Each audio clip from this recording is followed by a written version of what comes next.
So, what makes a game beautiful? And I described a game a couple of videos ago as beautiful, and I meant it, but I didn't quite understand myself why I felt that way. And I came to the conclusion after thinking about it for a while that it is, in fact, the player reaction to the game that decides whether or not it's beautiful. There's a sort of a sense of awe that we feel when we play a particularly good game. Um, at some point during the game, ideally by the end, but just at some point of the game, we go, that was almost a life changing or a mind changing experience where we go, wow, that was incredible. I feel just a little bit different about myself or how I see the world or something along those lines. And I think that's a really good way to measure whether or not it's a beautiful game. Does the game trigger that kind of awe? And the game we're looking at today is called Celestial Forge, and it seems to have those attributes. You've got this beautiful sort of musical tone that I believe is called something like Lost in Space. We are in fact drifting in space. We have a little generator that's helping us make planets, and we have this sort of starscape vista and things like that. And it seems like it should be a beautiful game, but I don't think it quite gets there. We're going to step through the gameplay now and see if we can figure out what's missing, and maybe help this game and this dev, if the developer is watching, maybe take a step closer to that experience, and sort of other game developers as well. And we need to bear in mind, obviously, this is all just my opinion, my perspective. So I'm just a long-term player who loves games, and for whatever that's worth, these are my thoughts. So obviously, don't take this as some kind of objective, pure truth from the heavens above. It's just me, a guy on the internet, talking about it. But hey, hopefully, just talking about it will help you guys make your own decisions and figure out yourself what is important to you and what makes a good game. So we're not going to look at this mission briefing tab because it talks about a bunch of stuff that probably doesn't mean very much. This is essentially as much of a tutorial as the game presents, plus a couple of other helpful little boxes that pops up now and again. But it's not very very helpful. I didn't find it helpful. I found it just like this surge of information using terms that I didn't understand, I couldn't remember, and I had to jump into the game and play. And that's why good tutorials are important, because a lot of players would just go, I don't know what's going on here, and go to a different game. Take your players by the hand and lead them into a game, and that first minute needs to get them very comfortably with their feet on the ground and in your game's experience. And that's how you get players to come in and to stay, is showing them how to play, ideally in a way that helps them skip past the tutorial, because there might be returning players, or there might be players who've had a lot of experience in your game world, but you can't rely on that. You can't assume that those are the kind of players you're going to get, so you really need to lead them in. So first problem of the game is terrible tutorial. Let's jump in and have a look at what's going on in the game.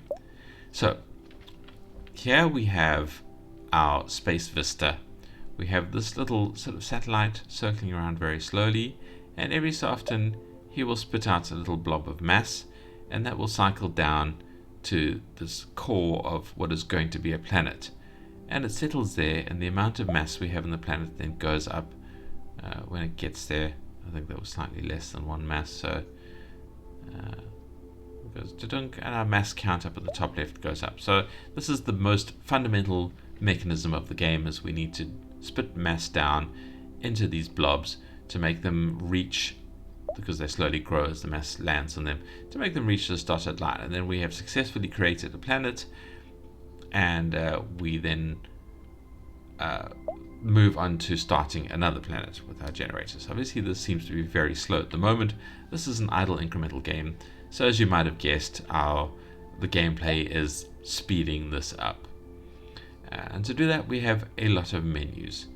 As you can see in the top left, we have mass. We also have orbs, celestes, and relics, which are the four different kind of I suppose, currencies that we manifest as we go through the game.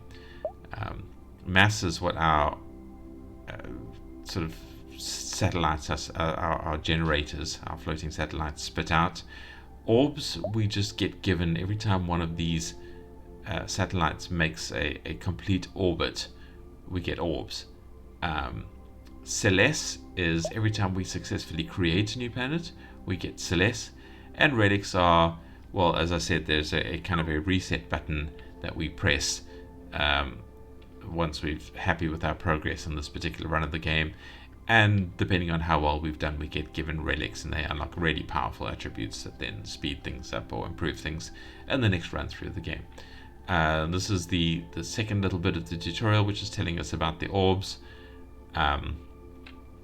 So yeah, that's just, we've picked up our first orb because we've done our first orbit, and yeah, so it's telling us about that somewhat unhelpfully. So continuing to look at our UI, we have the stats page, which is just the lifetime stats of all of our runs, and then the current run. We have an achievements page, which we can unlock achievements. I don't think the achievements give us anything other than just having an achievement. So yeah, chase those if you are so interested. We have the settings page, has the quality of life controls I like to see, has a big red hard reset button if you want to completely reset the entire game. You can save, you can load, and you can turn a couple of warnings and things on and off. And then we have the credits page that tells us about the developer very slightly, where he got the audio from. It's very, very good, lovely music. Yeah, and a little bit about the game. Then we come to the real confusion, which are our upgrades menus and our informational menus, which I have shrunk down so that they don't clutter the view. And I think they should start as a default shrunk down. They don't. They start as a default open, and that's very confusing to players, I think. So yeah, developers, if you're watching, don't fill the screen with text for a new player, because you will terrify and raise their anxiety and all of that kind of stuff. On the left here we have generators. That is this lad floating around. This tells us about him. We get more of them, and we can change what kind of generator they are as we unlock various things. But yeah, for now this just tells us about the generator. We have the Celestial tab, which tells us what big body we are working on, which is a standard terrestrial planet, and just basically information about how it's growing. And then we have an events tab, which we haven't unlocked yet because we don't have any Celeste yet. Then over here we have our 4 upgrade trees. We have mass, and what we can do with mass is that's our most basic currency. We can boost how effectively the generator shoots mass out. We can tell it to do it automatically a bit quicker. It's obviously spitting out very, very slowly automatically as it is. We also have a big fire button where we can shoot mass manually, but we don't want to do that. We want to make the automatic happen faster. So we spat out a whole bunch there. It's all settling. That's what they call it when it sort of finally lands. And we've got up to 30 mass, and we can not yet buy. Do we need 31 mass to buy? Maybe we don't have exactly 30. I think there are hidden percentage points there. Now we can buy it. Now we've gone up to 33, and so now we're going to spit a little bit faster. Clearly not much faster. Alright, so those are the standard kind of upgrades. Then we have orbs. Orbs obviously have a lot of menus here. We have the basic synergy, which just boosts the shots, the spitting out of mass a little bit better. We have generators where we can buy more of these guys, or make faster how fast they circle, so we can get more orbs that way. We have the economy, which basically just means every time we orbit, we get more orbs per orbit. So we were getting 1 per orbit, now we should get 2.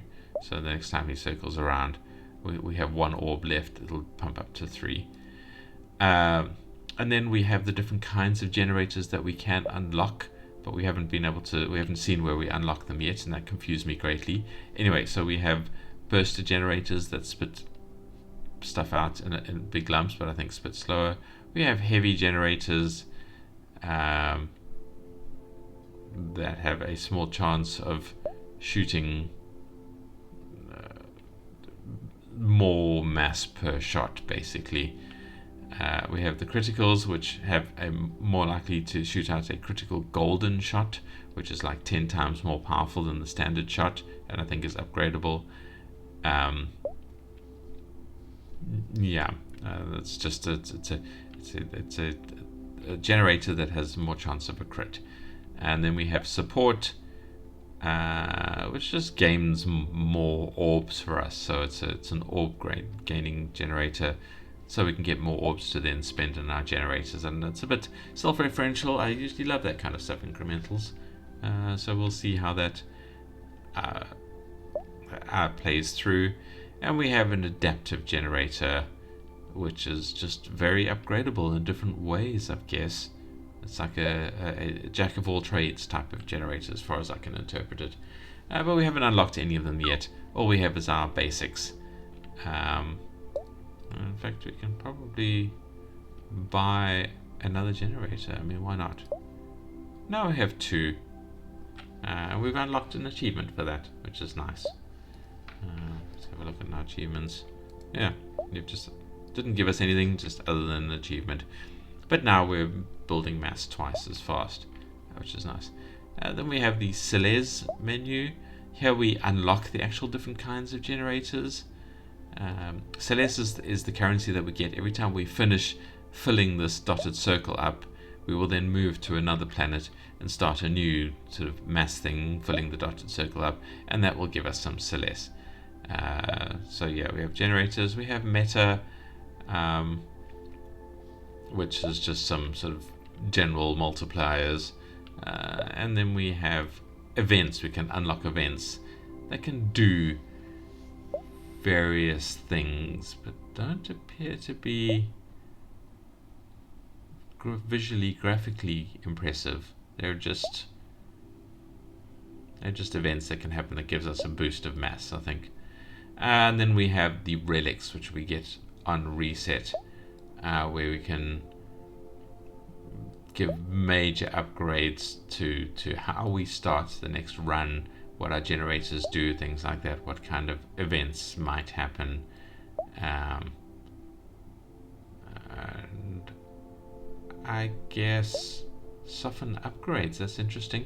So make it cheaper per, every time you click to upgrade something, the next upgrade then costs more, and it looks like these actually reduce that. I don't think I've seen that in incremental before, so that's nice. So yes, so that is the game UI explained. As you can see, there's a lot of complexity there, but it is quite simple when you realize what you can ignore for most of it. And for the most part, we can ignore like 90% of it, and we can just look at starting off at our kind of mass purchases. So we have 26 mass now. We can very quickly increase how fast that is by spending mass here and shot power. So now each shot has +4 mass to it, so every time it settles we'll get bigger chunks of it. We can speed that up by firing out a whole bunch.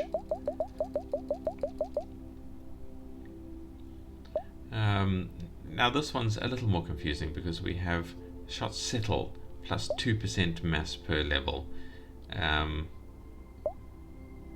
I guess as it settles, we just get a little bit of bonus mass. So once it spits out, we have like 5 mass, and then it settles, and maybe we get a little bit of increase onto it. So let's buy a few levels of that. We have critical shots. There's a golden shot that might happen at some point. There's a chance per, it's a very, very small chance, I think like a 1% chance, and it just has it's basically a 10 times bigger shot. We can boost the regularity of that, and we can give it a chance to fire sort of a double shot. But we don't care too much about that at the moment. Let's fire out some manual ones. We can have a look at the upgrades. We have auto fire, which just speeds up how fast they fire by themselves. That's an important one to me because I like the bit where it becomes entirely automated. We have manual volley, which gives you extra shots every time you click the fire button, but I don't like clicking the buttons.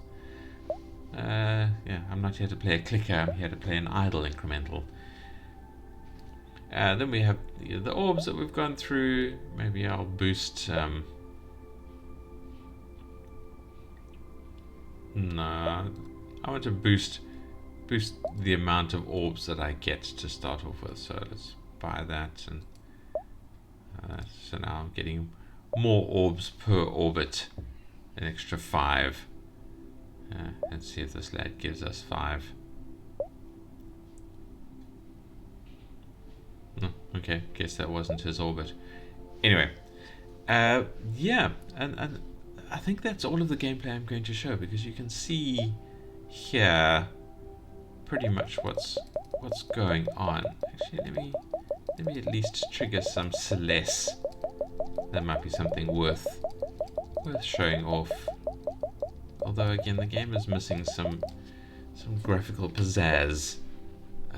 We can talk about that in the critique section, which will we get to soon.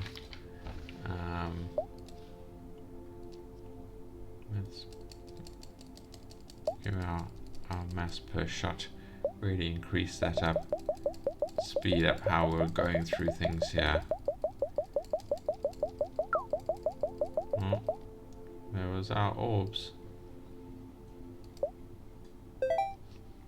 There we go. We have finished our first celestial body, and we shift on, and we are now creating a new celestial body, which in this case is a super Earth. So in other words, a planet like Earth, but just much bigger.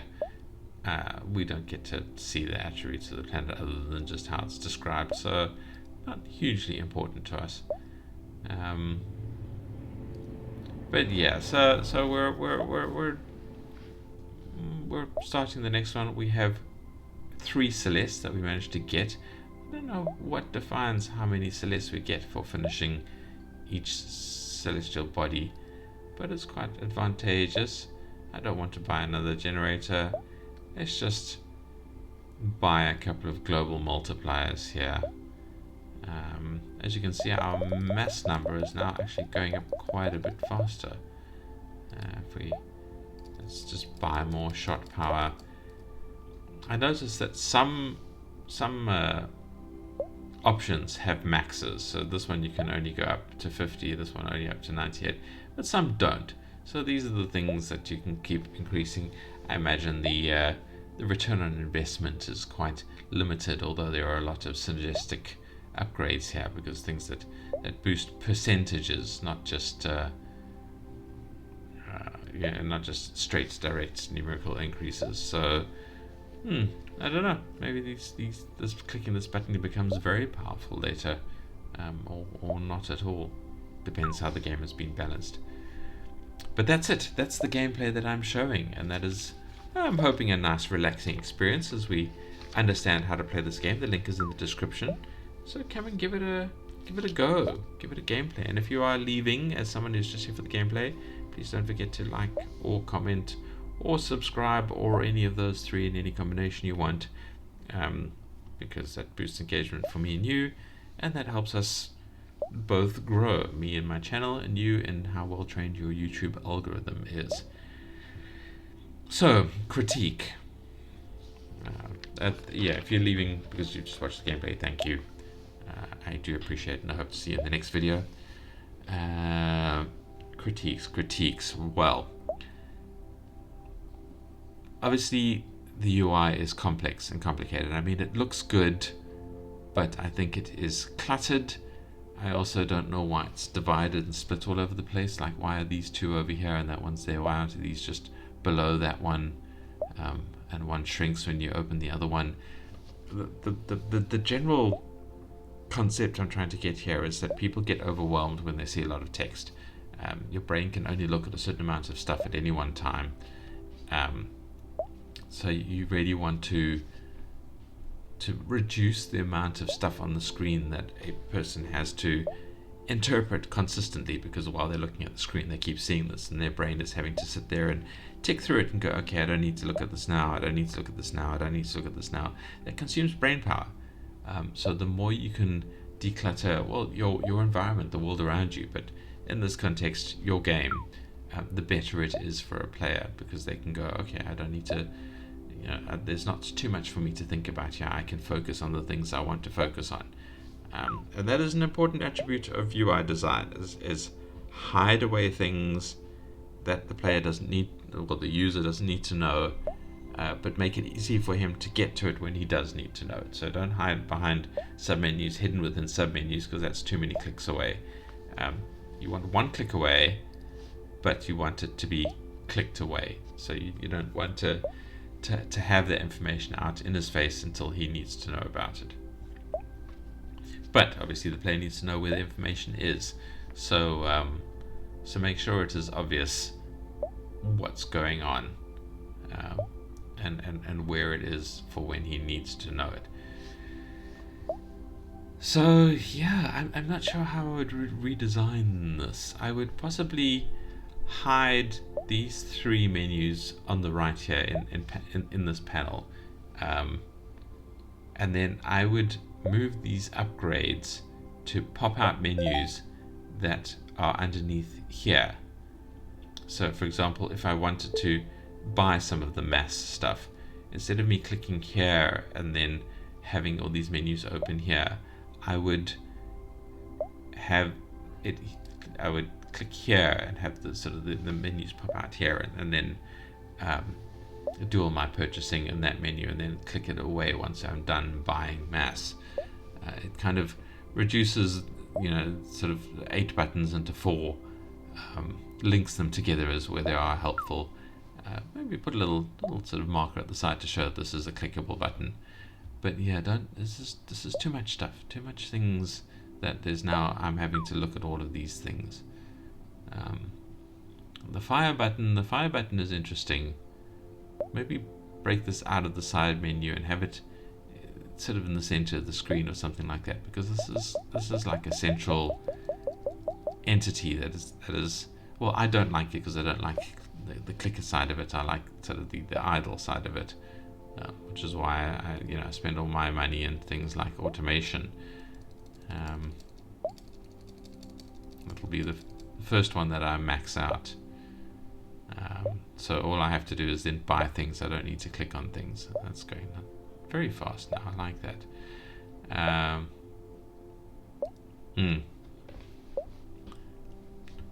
I do like the way this is divided up into sort of sections, although I don't know why manual volley is underneath automation. It's a little bit weird. Nevertheless, yeah, so that's my suggestions for the UI, is clean it up, polish it around, get rid of some stuff that you can then hide into other sections, and try and remove things from the play screen. It's enough rabbiting about the UI. The sounds, the music is exquisite, and it is calming me and relaxing me. I'm absolutely loving it. The boop of the shots being made, I do not like. That is not a good sound for shots. Make it something chunkier, so that it sort of goes ksh or kunk or something baser to show that you are firing a chunk of mass out. Obviously it's in space, we wouldn't be able to hear it anyway, and we're very, very far away from the generators. But still, if you're going to have an audio effect for the mass that is being shot out, make it deeper and bassier and chunkier. Don't have this boop. That would be my suggestion there. The game is very, very pretty. I think the generators need to be cleaned up a little bit. They need to look a little bit more real. They look a little bit cartoony here. And I don't know if you need this dotted line. I mean, I found it quite nice there, but you do have this celestial thing telling us what we need to do. I would say maybe hide the dotted line until the planet gets to like a certain size, and then flicker it into being and have it there for the rest of the planet's growth. But you don't really need it right at the beginning. You just need sort of the glowy dot in the model, and then the generator drifting around doing it, spitting at it. I think sort of stripping that down to that, even removing the dotted line from the earlier parts of it would would be more visually intensive. But otherwise, I think the game looks really good. And then we come to the gameplay, and I like the gameplay, but I could do with a few more visual effects. I mean, we have these events. Can I unlock an event?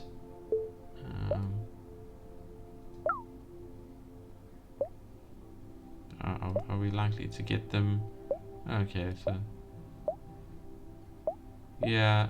Oh, there is some visual styling. Okay, not bad, not bad.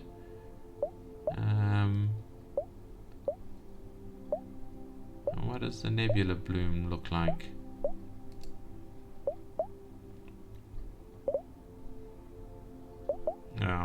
It's a little bit weird saying solar flare since we haven't created the star yet. Alright, and they have cooldowns. Oh, that's quite nice. Okay. You win some points back there. The events are nice. I like them. I like the fact that they're clickables. I like the fact that they have cooldowns and things like that. It's not bad. Okay, good work on the events. I like that. That adds a nice element to the gameplay when it's doing visually interesting things. I was worried that they would just affecting the generators and there would be no visual effects behind. But that's nice. What is this event? A golden shot chance. Alright. Yeah, so I mean, the gameplay is comfortable. It's a good idle incremental once you fight your way through the complexities of the UI. It is fun to play and there's a lot to do here, and I like the reset thing. If we... no, that's not where the reset thing is. Where... I can't remember. Oh, there we go. So we can now prestige by forging a star. Let's click on that. Forge a star.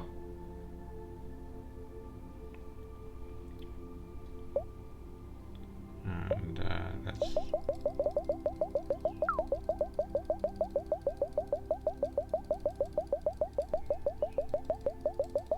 I see. So the more we can fire at the star before we run out of time, the more relics we have access to.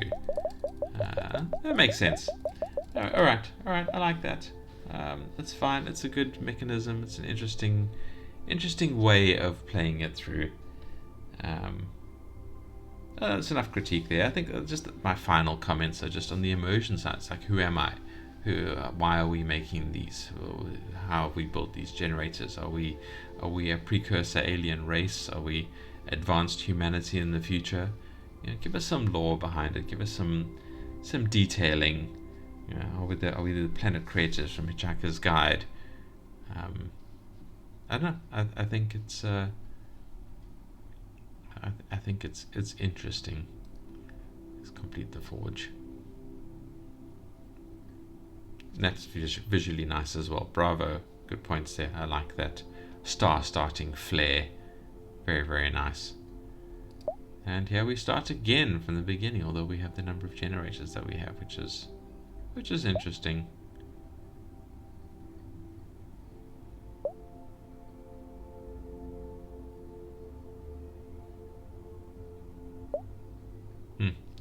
Right.